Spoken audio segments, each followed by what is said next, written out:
Existe um vínculo invisível entre todos nós. Essa é uma das razões pelas quais estamos reunidos. Não nos encontramos como humanos. Os objetivos e motivos que governam os humanos não estão em operação aqui. Não estamos aqui para obter nada uns dos outros, mas para compartilhar os tesouros espirituais que emanam de Deus, à luz do nosso ser. Nosso interesse e objetivo em estarmos aqui é o desdobramento do espírito interior. Não nos vemos como homens e mulheres, ricos ou pobres, grandes ou humildes. Ao menos por uma hora, todos os valores humanos estão submersos em nosso interesse comum, que é buscar e encontrar o reino dentro de nós. Nós nos vemos como companheiros de viagem no caminho da luz. Compartilhamos nossos desdobramentos, nossas experiências e nossos recursos espirituais. Não negaríamos nada um do outro. Sobre isso, sinto-me positivo, e você também. Da mesma forma, não há inveja ou ciúme das experiências ou realizações espirituais uns dos outros. Percebamos, mesmo por um momento, que tudo o que temos de suprimento, posição, prestígio ou poder humano, saúde, beleza e riqueza, é um presente de Deus e, portanto, disponível para todos nós, na medida da nossa abertura de consciência. E você pode ver como poderíamos levar nosso amor impessoal aos fatores humanos da existência. Tenhamos a visão de que tudo que alguém possui, mesmo que pareçam ser valores humanos, é apenas a expressão de um estado de consciência. E seria tão impossível invejar ou desejar qualquer uma das propriedades ou terras alheias, quanto seria invejar nosso vizinho pelo brilho do sol em seu jardim. O primeiro passo para viver sem pensar, viver pela graça, viver em paz universal, deve começar aqui e agora.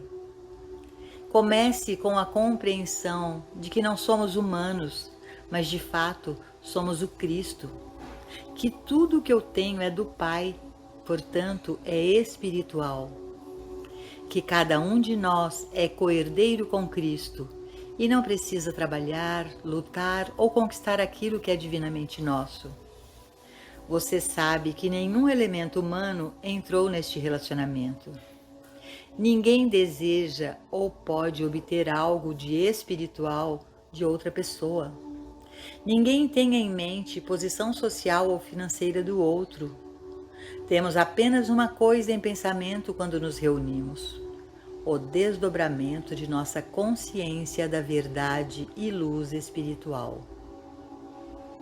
Agora, vamos parar por um momento e perceber esta importante afirmação. Tudo o que qualquer um aqui possui, mesmo de natureza aparentemente material, é o desdobramento de seu próprio estado de consciência e, portanto, pertence apenas ao possuidor. E o que temos ou não temos é a expressão de nosso estado individual de consciência. Podemos ter tanto mais quanto desejamos, ampliando as fronteiras de nossa compreensão e realização. Nada que pudéssemos obter de outra pessoa seria nosso, mesmo se o tivéssemos legalmente. Ainda assim, pertenceria apenas àquele com a consciência disso. E o que é seu é eternamente seu, apenas porque é o seu estado de consciência em expressão. Agora, em nome de Deus, quem e o que há para invejar, odiar, temer ou desejar? Tudo o que o Pai, minha própria consciência, possui é meu. A compreensão desta verdade nos tornaria amigos por toda a vida, vivendo sem medo humano, luxúria, ganância ou qualquer outra emoção negativa. Estaríamos em um jardim do Éden. Esse é o primeiro passo para viver pela graça. E este é o nosso primeiro reconhecimento de um laço espiritual invisível que nos une em uma irmandade eterna e impessoal de amor. Gradualmente, estenderemos desta visão a esta cadeia invisível. As crenças que nutrimos sobre o corpo constituem nosso senso do corpo. A verdade sobre o corpo é algo totalmente diferente de nossos conceitos sobre ele. O corpo por si mesmo é perfeito, é tão imortal e eterno quanto a alma, Deus, que é a substância e o princípio do corpo. Seu corpo, visto através das crenças materiais universal do mundo, nasceu, amadurece, envelhece e morre. Esse mesmo corpo, quando conhecido corretamente, isto é, quando discernido espiritualmente, é o próprio aparecimento da substância alma, substância espírito, ser eterno. Não é funcional nem orgânico. O que nos aparece como funções e órgãos são nossos falsos conceitos finitos da atividade da mente, que aparece como corpo espiritual ou formação espiritual. Enquanto cultivarmos um conceito material de corpo, teremos preocupação com ele, iremos atendê-lo e encontraremos nele tanta dor quanto prazer. À medida que continuamos a elevar nosso conceito de corpo até obtermos a compreensão de que nosso corpo realmente é, encontraremos cada vez menos dor ou prazer nele, até chegarmos ao estado de consciência em que percebemos o corpo como um veículo ou modo de expressão impessoal. Cada sugestão de desconforto ou desarmonia vinda do corpo deve ser respondida instantaneamente com a compreensão da verdadeira natureza do corpo como espiritual. Somente quando entendemos que os erros dos sentidos existem meramente como sugestão e falso sentido, podemos encontrar a liberdade das dores e prazeres do corpo. Nunca estamos corrigindo o corpo, seus chamados órgãos ou funções. Estamos corrigindo o falso conceito ou sentido do corpo. Tudo o que dissemos aqui sobre o corpo é igualmente verdadeiro sobre o trabalho, sobre o lar, sobre a segurança, sobre a riqueza. Meu reino não é deste mundo. Não há nada de Deus ou realidade no mundo que vemos, ouvimos, saboreamos, tocamos ou cheiramos. O fracasso da religião nesta área é devido à falta dessa visão. A teologia está tentando espiritualizar um conceito mortal de Deus, chamado homem. Este homem e seu universo não são parte de Deus, porque Deus ou seu reino não é deste mundo. Esteja certo de que se Deus estivesse nesta cena, não haveria guerras, acidentes, doenças ou mortes. Deus, o poder infinito do bem, é capaz de manter harmoniosa e eternamente a sua própria criação. No meu reino, o reino do Espírito e da Verdade, não há erros, nem decomposições ou derrotas. Orações proferidas com o propósito de curar, melhorar ou ajudar as pessoas ou as condições do universo físico não vão além da própria crença e trazem apenas os resultados de nossa crença. Quaisquer efeitos benéficos de tais orações não vêm de Deus, a inteligência universal da vida, mas são resultado da nossa fé. Da mesma forma, o tratamento metafísico, se visa mudar o cenário humano, só pode trazer os frutos da confiança depositada no tratamento, ou a fé naquele que trata, ou então a fé no Deus suposto a quem a oração é dirigida. Deus é a realidade divina do ser individual. Para se valer do governo harmonioso deste princípio, é necessário abandonar todo o pensamento sobre as pessoas e condições humanas. Perca todo o desejo de melhorar a humanidade e deixe o eu interior revelar no silêncio a harmonia, plenitude e alegria do ser real. O bem espiritual não é composto de mais ou melhores condições materiais. Nenhum aumento de saúde física ou riqueza pode testemunhar o reino do Espírito ou da verdade. Nós nos elevamos acima das evidências dos sentidos para encontrar o reino do real. O poder da alma, aquele que contatamos dentro de nós, resulta no que parece ser saúde, harmonia e riqueza, mas estes não são o mesmo que é alcançado através de tentativas de melhorar o ser humano. A harmonia em nossos negócios, que resulta de nosso contato com nosso eu interior ou alma, é a manifestação ou expressão do espírito, vida.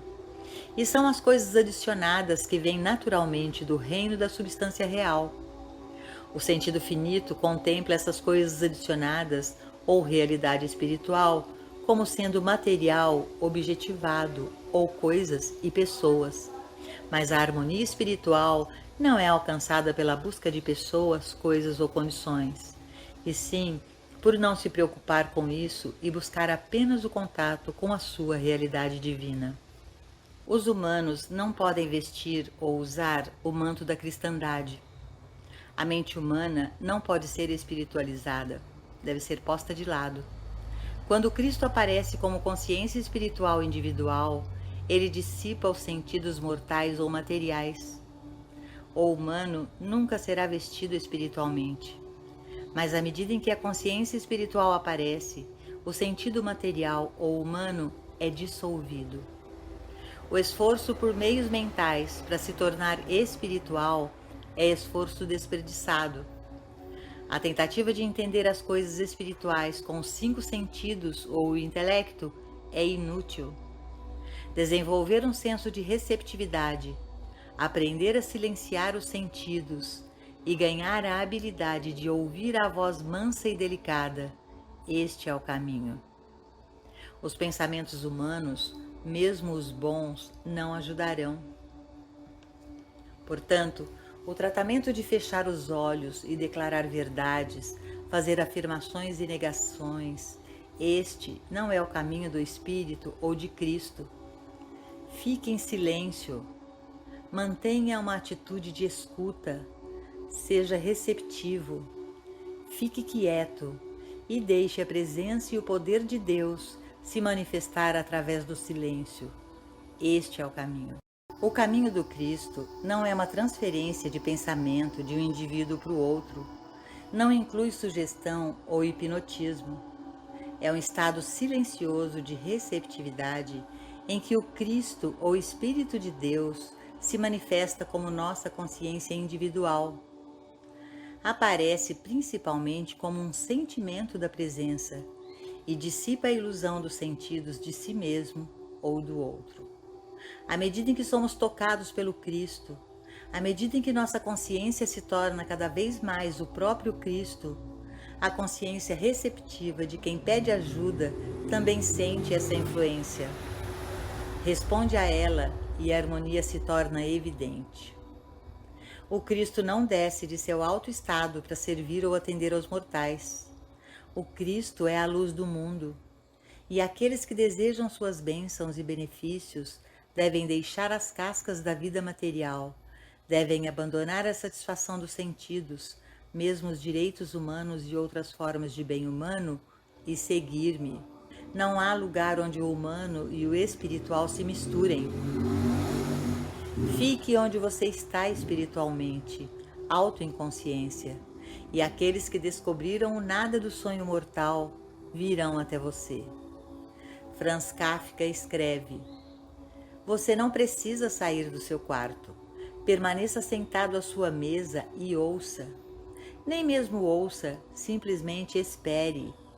Nem mesmo espere, fique quieto e solitário. O mundo se oferecerá livremente a você para ser desmascarado. Ele não tem escolha. Ele vai rolar em êxtase a seus pés. Isso é verdade para o seu estado elevado, sua consciência elevada.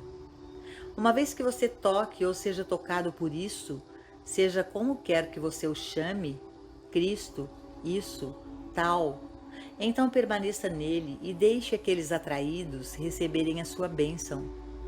Não tente carregá-lo para a humanidade. Nesse caminho encontram-se sofrimentos e perseguições desnecessárias. Somente aqueles que estão prontos para compreendê-lo e estão procurando por você o encontrarão. Ou talvez, mais corretamente, eles o estão procurando e encontrando você. Dá ao que tem sede. não aos que encontram satisfação em águas inferiores. Esses sentem que já estão saciados e não têm desejos maiores.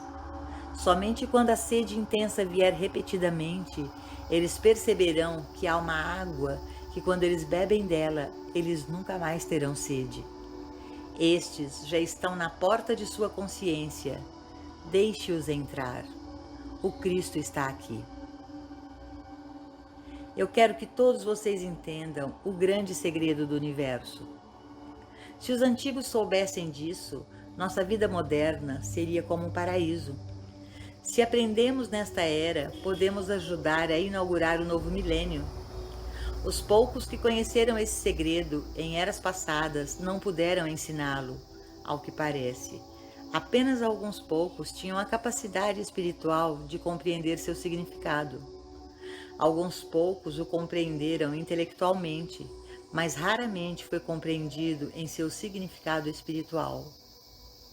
Não sou um sonhador de sonhos ociosos, mas tenho uma visão da vida eterna.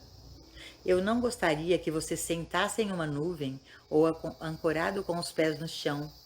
Minha ideia e meu ideal é que você esteja enraizado e fundamentado na verdade, que você seja alimentado com alimento espiritual e que você beba as águas das fontes do Espírito e da alma eternos. O segredo, que raramente foi compreendido, é aquele alimento e bebida espirituais. E o segredo é este: a vida que você vê no homem, árvore ou animal, não é a vida que é Deus. A vida humana, animal ou vegetal, não é uma manifestação de Deus e, portanto, não é imortal, eterna ou espiritual.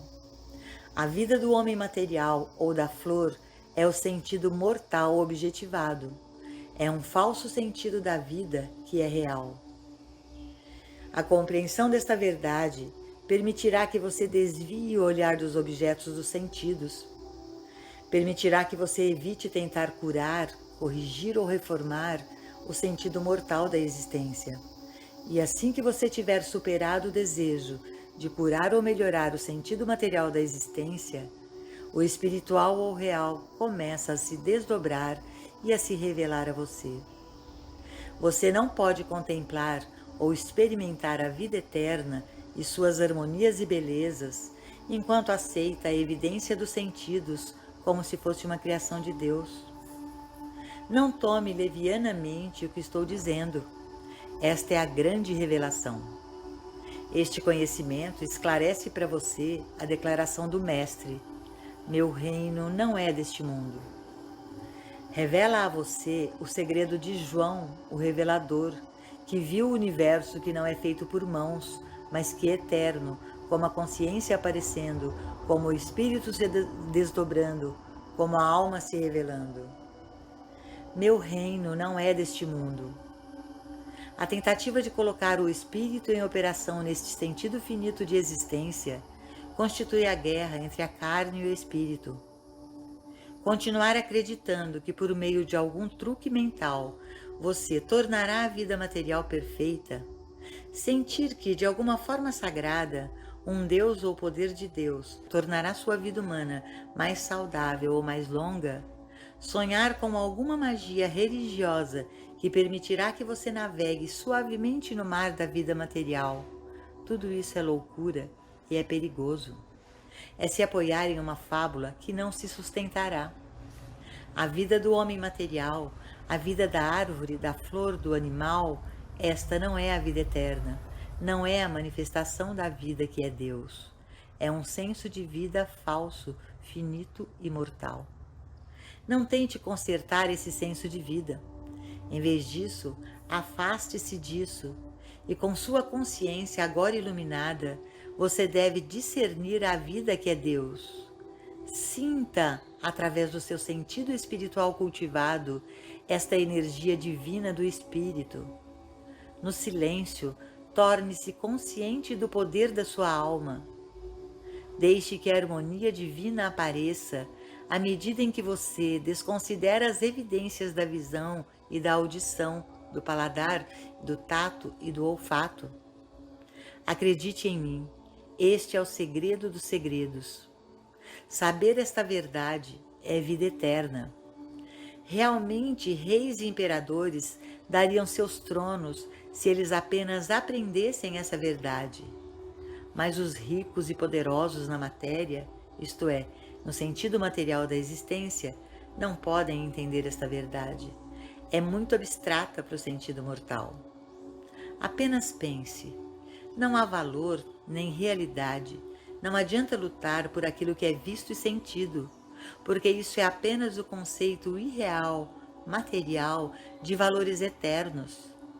Você pode imaginar o bêbado de poder, o louco por dinheiro, o avarento, o glutão, entendendo que o que ele está fazendo, salvando, lutando e morrendo é sombra, miragem? Aquilo que é real e eterno não é visto ou tocado, mas é discernido espiritualmente. É conhecido apenas pela consciência intuitiva ou interior. A realidade é percebida pelos sentidos da alma, pela visão interior. Somente para aqueles que têm olhos de ver e ouvidos de ouvir, essa visão pode se tornar uma presença viva. Somente aqueles que ouviram o que diz a voz mansa e delicada e viram o que é visível pelas janelas da alma, podem discernir o templo não feito por mãos, o universo criado por Deus. Esta visão interior, esta consciência espiritual, este sentido da alma, vem apenas na proporção em que aceitamos e realizamos o grande segredo. A vida do homem material, planta ou animal, não é a vida eterna. Deus é o sentido finito, a manifestação do sentido mortal e material. Este falso sentido da vida deve ser afastado, desconsiderado, desvalorizado, para que a vida real e suas formações se tornem evidentes.